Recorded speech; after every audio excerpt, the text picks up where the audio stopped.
Hello everyone, welcome to our channel. আগের পর্বে আমরা অলরেডি ওল্ড দিল্লিতে কোথায় খেয়েছি, কী কাবাব টেস্ট করলাম, সব কিছু নিয়ে ভিডিও দেওয়া আছে। তোমরা ডেসক্রিপশন বক্সে লিঙ্ক দেওয়া থাকবে, তোমরা চাইলে দেখে নিতে পারো। আজকের পর্বে থাকছে আমরা কলকাতার একজন বাঙালি হিসাবে আমাদের চোখ দিয়ে দিল্লি কতটা কি এক্সপ্লোর করলাম, রেড ফোর্টে গেলাম, তারপর কোথায় শপিং করলাম, সেই নিয়ে আমাদের মতো করে একটা ভালো করে ব্লগ দেওয়ার আমরা চেষ্টা করেছি। তোমরা স্কিপ না করে দেখো।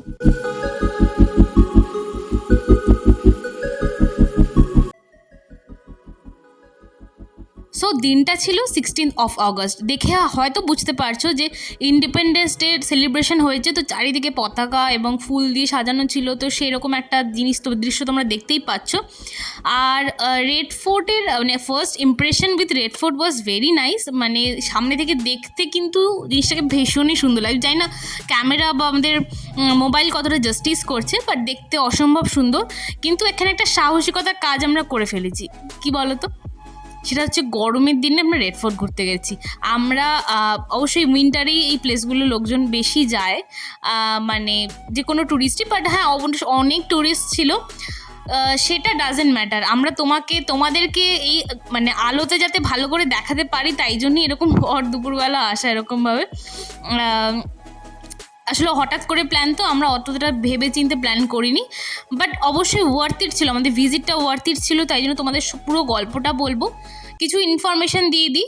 আমাদের ওখানে অনেকগুলো গেট আছে, 1 2 3 4 অনেক গেট আছে, এবং ভেতরে বাগি গাড়ি রয়েছে। যেটা দেখলাম রেড ফোর্ট ভিজিট করতে গিয়ে স্টেপ বাই স্টেপ টাকা, মানে কিছু দূর যাবে, তারপর কিছু কারণের জন্য টাকা, তোমরা অনেকটা খুচরো পয়সা সাথে রাখবে, সো দ্যাট কি টিকিট কাটা, ওদিকে গাড়ি, মানে ছোট ছোট খুচরো আর কি, সেইগুলো কিন্তু রাখাটা ভীষণ ইম্পর্টেন্ট। আমরা এখন যাচ্ছি টিকিটের দিকে। আমাদের যিনি রিক্সা করে নিয়ে এসেছিলেন তিনি অনেকটা পেছনে নিয়ে গেটে আমাদের নামিয়ে দিয়েছেন, সো দ্যাট আমাদেরকে অনেকটা সামনে যেতে হচ্ছে।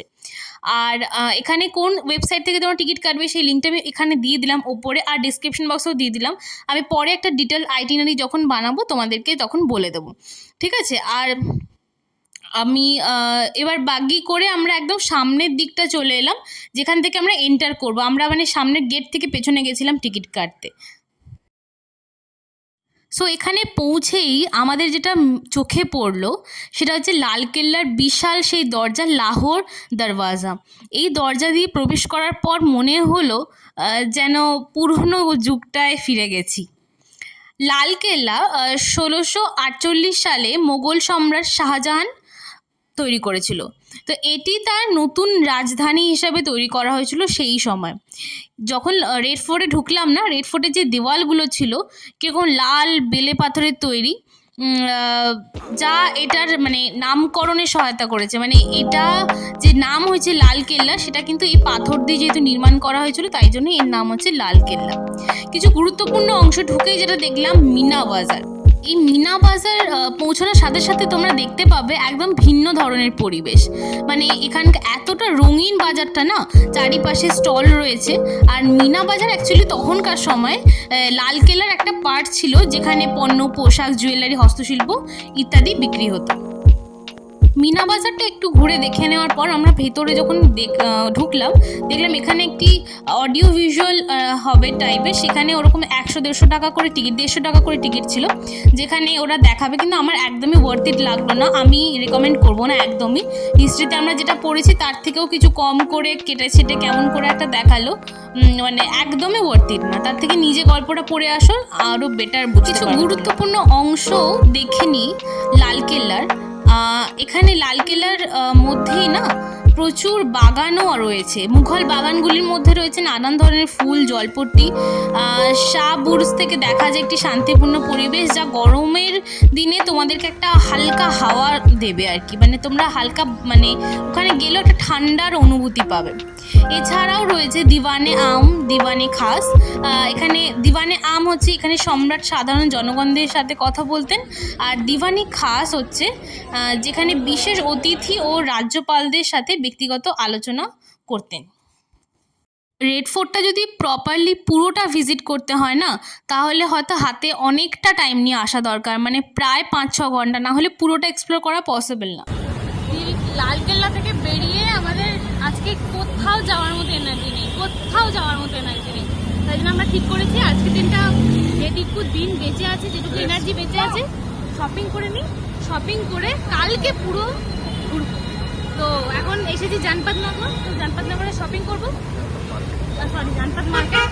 যেটুকু দেখানো তোমাদের দেবশ্রী দেখাবে, আমি আপাতত জামা কাপড়গুলো দেখি, তারপরে দেখা হচ্ছে তোমাদের হোটেলে গিয়ে একটু ফ্রেশ হয়ে কথা বলছি ডাইরেক্ট মুখোমুখি।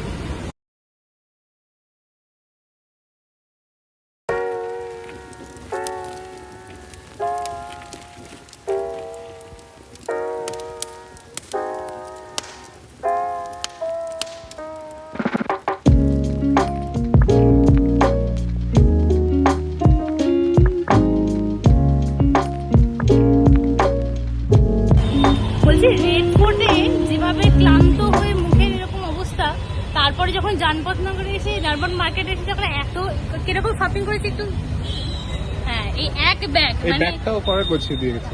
মানে ব্যাগটা কিনতে হয়েছে আমাকে লিটারেলি, এত শপিং করেছি, মানে এত সস্তায় এত ভালো ভালো জিনিস পেয়েছি।